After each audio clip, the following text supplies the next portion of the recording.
ఈ అవకాశం ఇచ్చిన దైవజనికి మరోసారి నా హృదయపూర్వకంగా తెలియజేసుకుంటున్నాను. ఈరోజు మనం నేర్చుకునే అంశం నిజాయితీ. ఈ మాట మనం తలుచుకుంటూ ఉంటాం, నిజాయితీగా ఉండరా అని అంటూ ఉంటాం చాలా ఉంటారు. నిజాయితీ అనే మాట గురించి మనం నేర్చుకోవాలి. ఎందుకంటే నిజాయితీగా లేకపోతే మన మనుషుల ముందు మెప్పు పొందలేము, మరి ముఖ్యంగా దేవుని ముందు మంచివాళ్ళుగా మనం ముద్ర వేసుకోలేము. ఒక దైవజనుడు విదేశీ యాత్ర ముగించుకొని భారతదేశానికి వస్తున్నాడండి. వస్తుంటే వచ్చేటప్పుడు విదేశాలలో ఏదో తెచ్చుకుంటూ ఉంటారు కదండి. అలా కస్టమ్స్ చెకింగ్కి వెళ్ళాడండి. అక్కడ కస్టమ్స్ అధికారి అనవసరంగా ఎందుకైనా నా దగ్గర డబ్బులు వసూలు చేస్తాడు ఆలోచించి తను ఉన్న ఒక ఎలక్ట్రానిక్ వస్తువుని తన సూట్ కేసులు దాచాడు. ఏం చేయండి, ఎందుకంటే కస్టమ్స్ అంటే మీకు వైట్ అండ్ వైట్ వేసుకుని ఉంటారు. వాళ్ళు ఏమి తెచ్చుకున్నా సరే మనం ఫ్లైట్ దగ్గరనే వాళ్ళు చెక్ చేస్తూ ఉంటారు.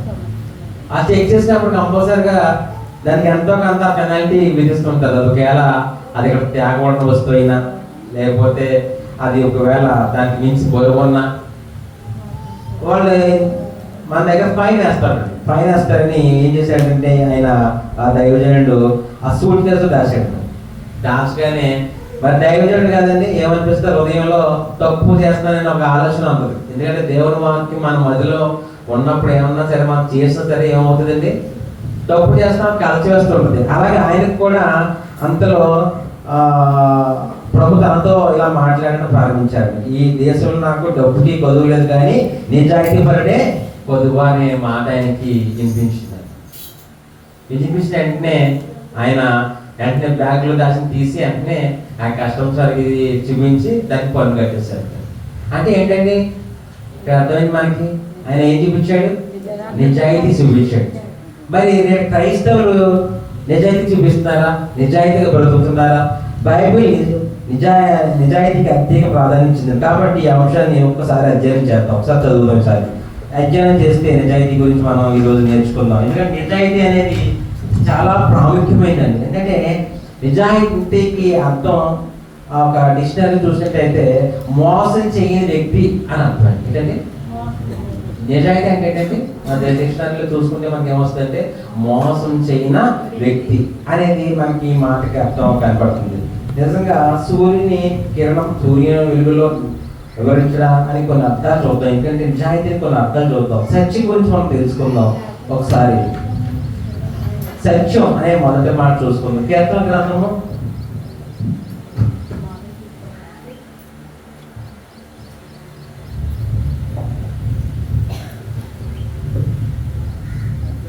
ఇప్పుడు కూడా మొదటి తీసి 51వ అధ్యాయం 6వ వచనం ఒకసారి చూద్దామండి. సత్యం చాలు నాన్న, చాలు చాలు. నీవు అంతరంగంలో సత్యమును కోరుచున్నావు. ఆయన ఏం కోరుకుంటాడు మన్నించండి, సత్యం, సత్యవాక్యం అని అంటున్నాం. సత్యం అంటే ఉన్నది ఉన్నట్టుగా మన అంతరంగంలో ఏది ఉంటే అది దేవుని దగ్గర మనం చెప్పాలి. అలాగే దేవుని దగ్గర చెప్పాలంటే పక్క వాళ్ళతో చెప్పకూడదు అనకూడదు.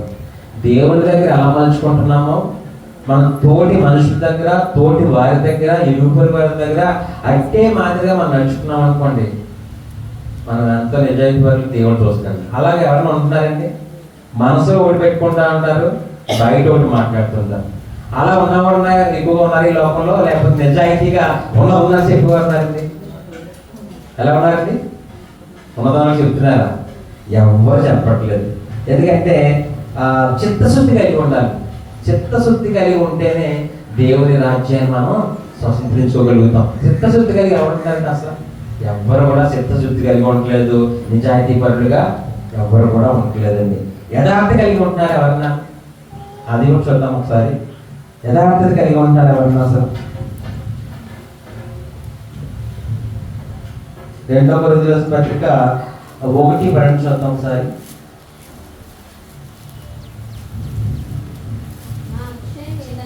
మా అతిశయం ఏదనగా లౌకిక జాగ్రత్తగా ఆలోచిస్తే మనకి అర్థమవుతుంది. ఈ మాటలకు అర్థం లౌకిక జ్ఞానం అనుసరింపక దేవుడు అనుగ్రహించే పరిశుద్ధతను నిష్కాపట్యముతోను దేవుని కృపనే అనుసరించి లోకంలో నడుచుకున్నట్టు మరియు విశేషంగా నీ ఎడలు నడుచుకుంటూ మరియు చాలా నిజంగా యథార్థత అనేది ఎవరు కూడా కలిగి ఉంటుందండి. ఎప్పుడు మనం వాక్యం ద్వారా యథార్థంగా జీవించాలి, యథార్థత కలిగి ఉండాలి. మనం అనేక సందర్భాల్లో దైవజనుల ద్వారా ఈ మాట వింటున్నాం. అసలు యథార్థత అంటే ఏంటి అని ఎవరైనా గ్రహింపజేస్తారా? వాక్యానుసారంగా ఆ మాటకు అర్థం చూస్తున్నారా? ఎవరు చూడట్లేదు. అలాగే ప్రకటన గ్రంథంలో ఉంటుంది అబద్ధం చెప్పకపోవడం. అబద్ధం అని చెప్పడం ఎవరు ఉన్నారు ఈ రోజుల్లో?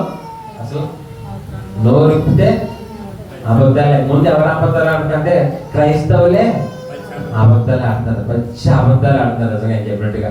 ఎందుకంటే ఇక్కడ దేవుని బలిపీఠం దగ్గర నుంచి మాట పెద్ద పెద్ద దైవజనులు కూడా మంచి అబద్ధాలే చెప్తుంటారు. కానీ అబద్ధం ఆయనకి నిజాయితీగా ఉండమని దేవుని వాక్యం చదివిస్తుందంటే మరి అబద్ధం చెప్పకుండా ఉన్నవాళ్ళు ఎవరైనా ఉన్నారండి? ఒక్కసారి మన అంతరంగంలో హృదయాన్ని ఒకసారి ప్రశ్నించుకుంటే మన తెల్లారిగా లేచిన దగ్గర నుంచి పడుకునేటప్పుడు ఎన్ని అబద్ధాలు ఆడతాం ఏదో విషయంలో. ఎవరన్నా వచ్చి అమ్మ కొద్దిగా పొందాలి అమ్మ అయిపోతే అంత రాగించారు, లేదా ఇప్పుడే వేసేసారి పొద్దున్న నుంచి మొత్తం ఉన్నా కానీ అందులో అంటారు. అలాగే 100 రూపాయలు ఇవ్వమంటే ఇంట్లో 5,000 రూపాయలు ఉన్నా సరే 100 కూడా లేదమ్మా ఇప్పుడు చీటీ కట్టేసాను డాకా కట్టేసాను ఇవ్వాలని అనవండి.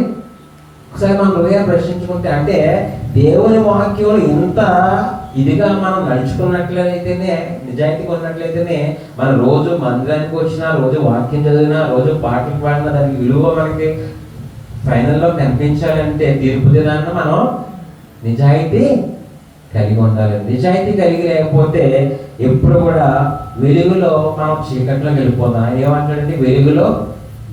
నా వెలుగులో నడవమంటాడు. ఆయన వెలుగులో మనం నడుస్తున్నామండి. ఇవన్నీ కూడా మనం అనుసరించకపోతే ఎందులో ఉన్నట్టండి? చీకట్లో ఉన్నట్టే లెక్క. అంతే తప్ప మన రోజు నేను మందిరానికి వెళ్ళిపోతున్నాను, కోడకేసేస్తున్నాను, వాక్యం చదివేస్తున్నాను, పాటలు పాడేస్తున్నాను అంటే రేపు నిజాయితీకి జీవించకపోతే ఎన్ని చేసినా వ్యర్థమే. నిజాయితీకి పరీక్ష అనే సందర్భం కూడా మనం నేర్చుకోవాలి. నిజాయితీ ఎప్పుడు కూడా దేవుడు మనకు పరీక్ష పెడతా ఉంటాడు. ప్రధానంగా దేవుడు మనుషుల దగ్గర నుంచి నిజాయితీని కోరుతాడు. వారిని ప్రశ్నించడం ద్వారా నిజాయితీని పరిశీలిస్తాడు. నిజంగా ఆదాము నీవు తినకూడని అదే నేను ఆజ్ఞాపించిన వృక్షఫలం తింటివా అని అడిగితే ఏమన్నారు? దానిలో తినకూడదన్నమాట ఏమన్నా ఆగారు? అసలు అంత దేవుడు వివరంగా చెప్పారు. ఎన్నో ఫలాలు మీకు అన్ని సమకూర్చలేనో ఆ ఒక్కటి తినొద్దు అంటే ఏం చేస్తారు? పరీక్ష కదండి. నిజాయితీకి పరీక్ష పెట్టాడు దేవుడు. ఆ నిజాయితీ పరీక్ష నెగ్గారండి. మనకు కూడా అంత ఉదాహరణ చూపించాడు. మీరు లోకంలో పాపం ఉంటున్నారు, పాపాన్ని అంటించుకోకుండా ఉంటేనే మీరు నా రాజ్యానికి చేరగలని ఉదాహరణగా వాళ్ళు చూపించారు. మనకు వాళ్ళు ఎందుకు చూపించారు? నేర్చుకోవాలని మనం వాళ్ళు చూసే కానీ మాదిరి దేవుడు చూపించాడు మనకి. ఆదాము వల్ల మనకి ఎందుకు పెట్టాడంటే వాళ్ళంతా దేవుడు అన్ని మనకి లోకంలో తిండికి అని లోటు ఉందండి. మనకి డబ్బుకు లోటు ఉందా? వస్త్రం లోటు ఉందా? దేనికని లోటు ఉందండి? కొన్ని రాష్ట్రాల్లో చూడండి అసలు ఆ తిండి లేక పొద్దున్న ఒక డొక్క లోపలికి వెళ్ళిపోయి ఫోటో చూస్తుంటారు. ఒకసారి టీవీలో వస్తే చూడండి మొత్తం ఎండు ఈ పొట్ట నడుము కంటిపో ఉంటుంది. అలాంటి పరిస్థితులు, అంత దారుణమైన పరిస్థితుల్లో జనం ఉంటుంటే దేవుడు మనకు అన్ని సమృద్ధిగా ఇచ్చినప్పుడు మన పాపం ఎంత వైపు చూస్తున్నాడు? అసలు పాపం వైపు చూడొద్దే కదండి. ఆ గొప్ప వృక్ష ఫలం తినొద్దని చెప్పాడు దేవుడు. అయినా సరే ఏం చేశారు? తిన్నారు. అంటే నిజాయితీ పరీక్ష పెట్టాడు. పరీక్ష నెగ్గారండి. ఇప్పుడు నేటి క్రైస్తవులు కూడా నిజాయితీకి పరీక్ష పెడితే ఎవరో నగ్గారు? నెగ్గారా? ఎవరు 100కి 0 ఉంటుంది. ఎందుకు ఉంటుందండి అంటే దేవుని వాక్యాన్ని అనుసరించి నడుచుకోవట్లేదు. దేవుని యొక్క బైబిల్ జీవితాన్ని ఎవరో జీవించట్లేదండి. అలా కయ్యంతో ఏ వేలు ఎవరున్నాడు అని అంటే ఆ విషయంలో కూడా దేవుడు పరీక్ష పెట్టింటే కదా, అక్కడ కూడా ఫెయిల్ అయ్యారు. అలా మన జీవితంలో దేవుడు పెట్టిన పరీక్షలకి, నిజాయితీ పరీక్షలకి అన్నిటికి మనం ఏమవుతామండి? ఫెయిల్ అయిపోతేనే వస్తున్నాం. మరి ఫెయిల్ అయిపోతే ఎలాగండి? నేను ఫెయిల్ అయిపోతాను అందంగా ఒప్పేసుకుంటున్నాం. మరి ఫెయిల్ అయిపోతే నిత్యరాజ్యం ఉంటుంది. మన ఇంట్లో అనుకున్నాం దేవుడిని, మన నిజమైన దేవుడిని నేను తెలుసుకుని ఎసుకరిస్తే నిజమైన దేవుడు, ఆయన ద్వారానే పరలోక రాజ్యానికి ప్రవేశం ఉంది, ఆయన నేర్చుకుంటున్నా ఎవరైనా చెబుతాం. కానీ ఎన్ని అనుసరించకపోతే ఆయన పరలోక రాజ్యంలో ప్రవేశం ఉంటుందండి, ఉండదు కదా. మనం ఎప్పుడు కూడా దేవుని వాక్యాన్ని చదువుతున్నాం కాబట్టి ఎప్పుడు కూడా మనం నిజాయితీ కలిగి జీవితాలు దేవుని దేవస్థానం. ఎవరిని ఏం చెప్పుకోని నేనైనా మీరైనా ఈ వాక్యం వింటున్న ఎవరైనా సరే నిజాయితీగా లేకపోతే దేవుని పట్ల ఎప్పుడు కూడా మనం నిత్యరాజ్యానికి వెళ్ళామండి. నిజంగా నువ్వు సంవత్సరం అంతా పాటు కూడా ఎగ్జామ్ ప్రిపేర్ అయ్యి అందంగా ప్రిపేర్ అయ్యి ఆ రోజు రాయకపోతే ఎలా ఉంటుంది? ఎలా ఉంటుందా? నువ్వు సంవత్సరం అంతా దేవుడు వచ్చి రాకడగా చాలా తక్కువ ఉందండి, అది నెక్స్ట్ వీక్ నేర్చుకుందాం. అలాంటి సందర్భాల్లో మనం ఉన్నాం, దేవుడి రాకడ సమయంలో ఉన్నాం. మరి ఎంత నిజాయితీగా ఉంటాయని దేవుడి రాజ్యాన్ని సంస్కరించుకుంటాం మనం. అవన్నీ కూడా మనం నిజాయితీ యొక్క ప్రాముఖ్యత కూడా గురించి కూడా నేర్చుకోవాలి. మనం ఏం నేర్చుకున్నాం? నిజాయితీ యొక్క పరీక్ష నేర్చుకున్నాం, అన్నీ నేర్చుకున్నాం. ఇప్పుడు నిజాయితీ యొక్క ప్రాముఖ్యత నేర్చుకుందాం. అంటే దేవుని సమీపంగా జీవించడానికి దోహదపడుతుందండి. నిజాయితీ ఎలా ఉపయోగపడుతుందండి? మన నిజాయితీగా ఉన్నాం అనుకోండి ఎలా ఉంటామండి?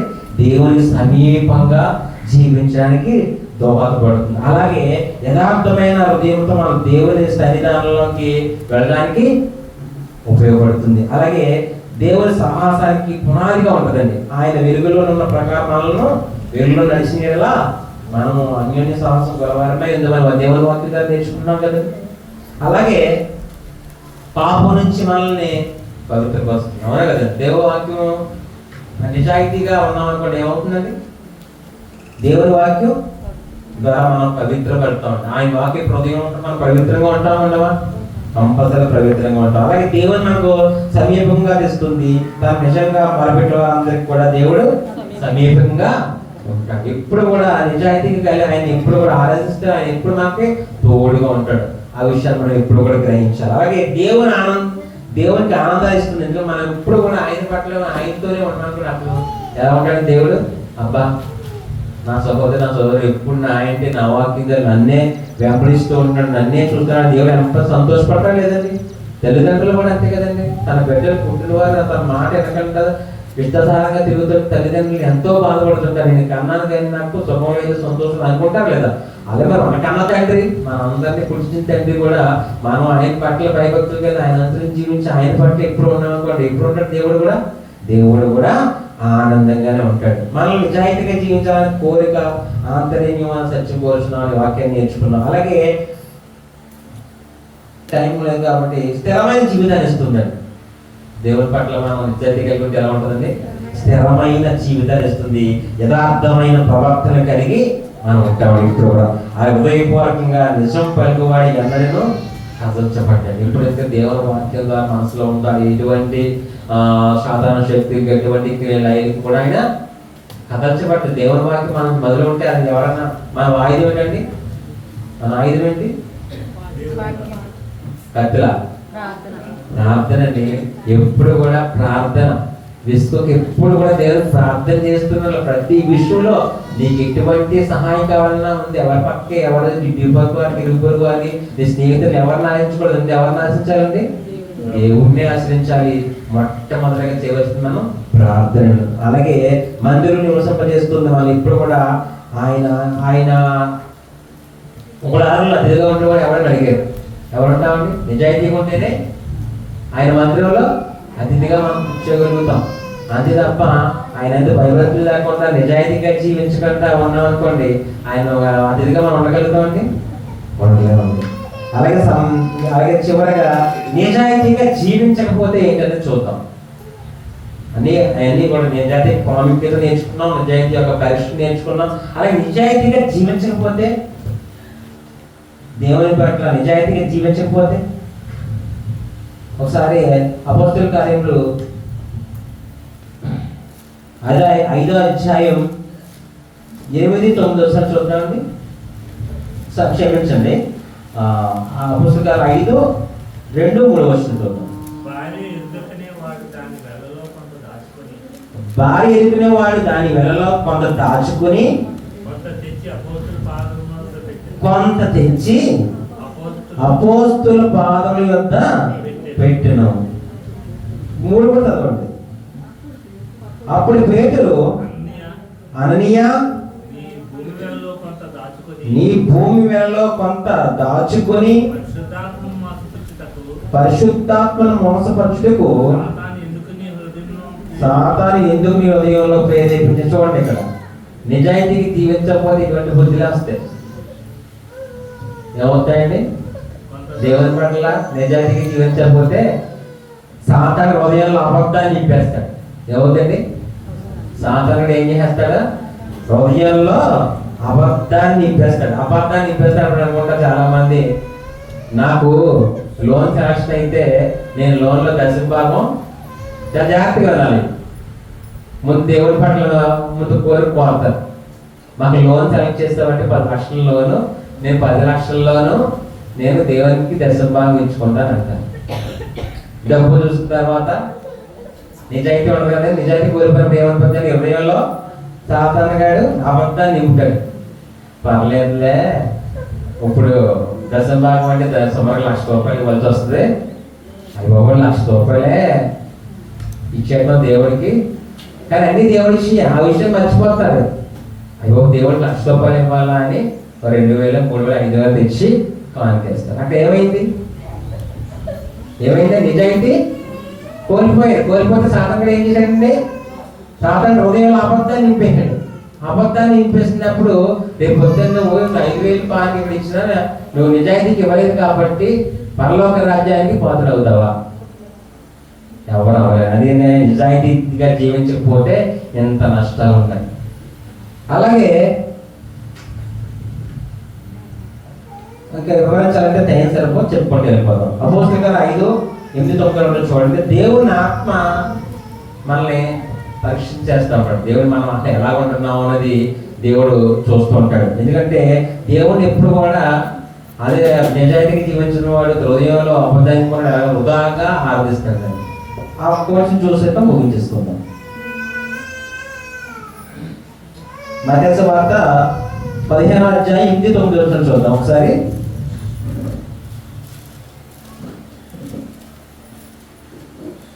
15:8-9. ఈ ప్రజలు తమ పెదవులతో నన్ను గణపరచుదురు గాని వారి హృదయం నాకు దూరంగా ఉన్నది. 9 కూడా చదవము. మనుషులు కల్పించిన పద్ధతులు దైవోపదేశములని బోధించుచు వారి నన్ను వ్యర్థముగా ఆరాధించుచున్నారు. చాలు. అంటే ఇక్కడ నిజంగా నిజాయితీకి జీవించకపోతే నీలో దుష్టాత్మ వచ్చి ఎలా ఉంటామంటే నీ ప్రజలు మన పైనే దేవుణ్ణి ఏం చేస్తామంటే ఇక్కడ ఈ ప్రజలు తమ పెదవులతో నాకు హృదయంతో వాటికి దేవుణ్ణి ఆరాధిస్తారు. మరి హృదయంతో దేవుణ్ణి ఆరాధించకుండా పైనే ఆరాధిస్తామంటే ఏంటి? నీలో నిజాయితీగా జీవించకపోవడం వల్లే, నీలో దుష్టాత్మ ఉండడం వల్లే ఎప్పుడు కూడా మన నిజాయితీగా దేవుణ్ణి ఆరాధించలేకపోతున్నాం. అలాగే ఎలా ఉంటామంటే పరిశీలన వల్ల ఉంటాం అంటాడు. నిజాయితీగా జీవించే పరిశీలన తెలుసుకోవాలి అందరికి కూడా కదా. పరిశీలన వల్లే ఉంటారండి. దేవుడు మనకి ఆత్మకి రక్షణ ఉన్నది. ఎందుకంటే ఇలాగా ప్రతి సందర్భం చూసుకుంటే మనం అన్ని కూడా వివరించినట్లయితే నిజాయితీగా జీవించకపోతే మనం అన్ని కూడా కోల్పోతాం. ప్రియమైన దేవుని సంగమం. ఎందుకంటే దేవుడు మనల్ని నిజాయితీగా ఉండమని అన్నాడు కాబట్టి వాక్యాన్ని అనుసరించడాన్ని హృదయంలో నింపుకోవాల్సిన వాక్యం చెప్పేటప్పుడు అందులో మంచిదే తీసుకోవాలి తప్ప, ఎందుకంటే సరి చేసుకోవాలి. వాక్యం దేవుడే మాట్లాడతాడు. వాక్యం అంటే దేవుడే ఉండంటే మరి ఇక్కడ మాట్లాడేది ఎవరండి? ఎప్పుడు కూడా మమ్మల్ని ఇక్కడ వాక్యం చెప్పిపోతే ఎవరు చూడకూడదని అదే తప్పు జరుగుతుంది చాలా సంఘాల్లో. వాక్యం చెప్పిపోతే చూస్తే నేను తిట్టినట్టే ఉండదు. కానీ దేవుడు నాతో మాట్లాడుతున్నాడు, నన్ను సరి చేసుకోమంటున్నాడు అని ఆలోచించినట్లయితే ఎవరిలోనూ కూడా ద్వేషాలు పుట్టవండి. నాలో ఈ లోపం ఉందా, నాలో ఈ కోపం ఉందా, నాలో డమ్మం ఉందా, నేను ఇంకెన్ని రకాల మనలో ఉన్నాయి అన్ని కూడా కలర్షల్ని కలుపుకోండి. ఇక్కడికి వచ్చిన తర్వాత ఎవరో నన్ను పెడుతున్నారు అనుకుంటే మీకు దేవుని మందిరానికి వచ్చి లాభం ఏంటంటే అసలు దేవుని వాక్యం ద్వారా మన హృదయాలు సరి చేసుకుంటానికి వస్తున్నాయి. ఇక్కడ హృదయాలు ఎవరికైనా ఇక్కడికి మనం జాబ్ చేస్తానికి వస్తున్నామండి. మన ఉదయాలను సరి చేసుకుని ఆయన దగ్గర పడి ఆయన దగ్గర మోకరి మన పాపాలను ఒప్పుకొని దేవా మేము చచ్చిపోతే ఇంకొక జీవనం ఉంది కాబట్టి మళ్ళీ జీవించాలి కాబట్టి పరలోక రాజ్యంలో మళ్ళీ ఇంకొక జీవించగలరు కాబట్టి ఇది ఈ బతుకు శాశ్వతం కాదు కాబట్టి నీ మాటలు విన్న తర్వాత అదే రకమే నడుచుకోవాలని ఆయన దగ్గర మొదలుపెట్టాలి. కానీ దైవజనులు చెప్పిన మాటలు కూడా కోపగించుకుంటే మన నెలలో నిజాయితీ ఉన్నట్టండి. 6 సంవత్సరాల నుంచి 7-8 సంవత్సరాల నుంచి మనం సత్యవాక్యం నేర్చుకున్నామంటే ఏం నేర్చుకుంటున్నామండి మనం అసలు? ఎవరి మీద కోపిస్తున్నామండి మనం? నేను దేవుడి వాక్యం ఎప్పుడు కోపిస్తామంటే దేవుడి మీద కోపించినట్టు నీలో అహం ఉంటే పెంచడానికి వెళ్తావా? మాటలన్నీ కూడా మన ఉదయం అప్పుడు మన కోసమే చెప్తున్నారు. మనం బాగుపడాలి, మన కుటుంబం బాగుపడాలి, ప్రతి ఒక్క ఎవరు కూడా నశించిపోకూడదు ఈ లోపల చెప్తారు. మేము విషయాన్ని గ్రహించినట్లయితే ఎప్పుడు కూడా మన నిజాయితీ కూడా ఉంటుంది వ్యవసాయం. ఎందుకంటే ఈ మాటలని హృదయాలు భరించాలి. ఎందుకంటే ఒక వాక్యం విన్న తర్వాత దాన్ని వదిలేస్తే మన లాభం లేదు. ప్రతి దాన్ని కూడా మన హృదయంలో భద్రపరచుకోవాలి. చూడండి, హృదయమైన పలక మీద రాసుకోవాలని ప్రార్థన చేస్తాం. హృదయమైన పలక మీద రాసుకుంటే అటువంటి మనలో దుష్టరాశులో మనలో ఆగ్రహం అన్నీ వస్తాయండి. ఏమీ రావు. కాబట్టి ప్రతి ఒక్కరు కూడా ఈ మాట ఉదయంలో ఉంచుకొని ఫలింపు చేయాలని దేవుని పేట మీ అందరికీ తెలియజేసుకోండి. దేవుని స్తోత్రం. అలాగే మీ సైలెంట్ సమయించిన దేవునికి నా వైపు తెలియజేసుకుంటున్నాను.